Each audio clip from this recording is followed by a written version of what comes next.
ഇന്ത്യയില്ലാത്തൊരു ലോക ടെസ്റ്റ് ചാമ്പ്യൻഷിപ്പിന്റെ ഫൈനൽ നടക്കുകയാണ്. ക്രിക്കറ്റിന്റെ മെക്കയായ ലോർഡ്സിൽ, അതായത് ദക്ഷിണാഫ്രിക്കയും ഓസ്ട്രേലിയ, മുൻ ഡിഫൻഡിംഗ് ചാമ്പ്യനായ ഓസ്ട്രേലിയയും നമ്മുടെ സൗത്ത് ആഫ്രിക്കയും തമ്മിൽ.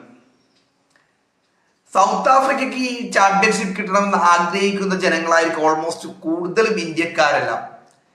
കാരണം ഓസ്ട്രേലിയയോടുള്ള ഒരു വളരെ ദേശീയമല്ല, പക്ഷേ സൗത്ത് ആഫ്രിക്കയോടുള്ള, ഇന്ത്യ കഴിഞ്ഞാൽ സൗത്ത് ആഫ്രിക്കൻ ക്രിക്കറ്റ് ടീമിനോടുള്ള ഒരു സ്നേഹമാണ്, ആരാധനയാണ്, അവരുടെ മുൻഗാമികൾ പകർന്നു വെച്ച ആ ഒരു ആരാധനയാണ് എന്ന് വേണമെങ്കിൽ പറയാം. ഞാനിപ്പോ ഈ വീഡിയോ ചെയ്യുന്ന സമയത്ത് ഓസ്ട്രേലിയ രണ്ടാം ഇന്നിങ്സിൽ 230 റൺസ് ലീഡ് എടുത്തിട്ടുണ്ട്. 156 റൺസിന് 9 വിക്കറ്റ് എന്ന നിലയിലാണ്. ഹേസൽവുഡ്, അവസാന ബാറ്റ്സ്മാനായ ഹേസൽവുഡ്, നമ്മുടെ RCBയുടെ പ്ലെയർ, അദ്ദേഹമാണ് ക്രീസിൽ. ലാസ്റ്റ് വിക്കറ്റ് വീണ് കഴിഞ്ഞ് കഴിഞ്ഞാൽ, ഏതായാലും ഇത് ആദ്യ സെക്ഷനാണ് ബാറ്റിംഗ്.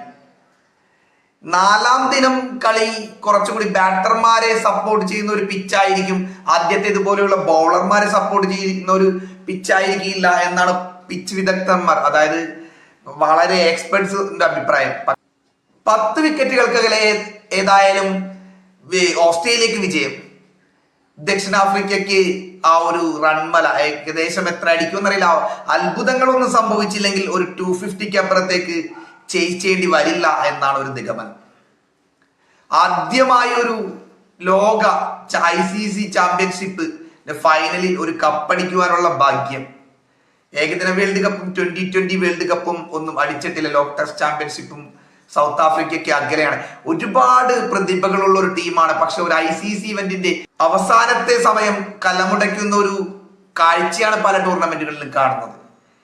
ഇത്തവണ അങ്ങനെ സംഭവിക്കാതിരിക്കട്ടെ. അത് ഓസ്ട്രേലിയയോടുള്ള ഒരു ദേഷ്യം കൊണ്ടല്ല, സൗത്ത് ആഫ്രിക്കയോടുള്ള സ്നേഹക്കൂടുതൽ കൊണ്ട് തന്നെയാണ്. സൗത്ത് ആഫ്രിക്ക ബാറ്റ് ചെയ്യാനിരിക്കുന്നു, ആ സമയത്താണ് വീഡിയോ റെക്കോർഡ് ചെയ്യുന്നത്. ഏതായാലും സൗത്ത് ആഫ്രിക്കയ്ക്ക് ഈ കപ്പ് കിട്ടട്ടെ എന്ന് ഒരുപാട് ആഗ്രഹിച്ചു പോകുന്നു. മനസ്സ് സൗത്ത് ആഫ്രിക്കയ്ക്കൊപ്പം, സൗത്ത് ആഫ്രിക്ക വിജയിക്കട്ടെ എന്ന് ആശംസിക്കുന്നു. പ്രിയപ്പെട്ടവരെ, നമ്മുടെ വീഡിയോയിൽ ഉണ്ടാകുന്ന തെറ്റുകളും കുറ്റങ്ങളും ക്ഷമിക്കാൻ പറഞ്ഞ് ഞാൻ മടുത്തു. വീഡിയോ കട്ട ഫ്ലോപ്പാണെന്ന് എനിക്കറിയാം. കാരണം വേറെ ഒന്നുമല്ല, ഇതിന് വാച്ചിങ് ടൈം ഒക്കെ വളരെ കുറവാണ്, വ്യൂവേഴ്സും ഇല്ല. എന്നാലും ഇത്തരം വീഡിയോകൾ ചെയ്തുകൊണ്ടേയിരിക്കും. നല്ല നല്ല കമന്റുകൾ ചെയ്യുക, സഭ്യമായ കമന്റുകൾ ചെയ്യാൻ നിങ്ങളോട് അഭ്യർത്ഥിച്ചുകൊണ്ട് നിർത്തുന്നു. അടുത്ത വീഡിയോയിൽ കാണാമെന്ന പ്രതീക്ഷയോടെ.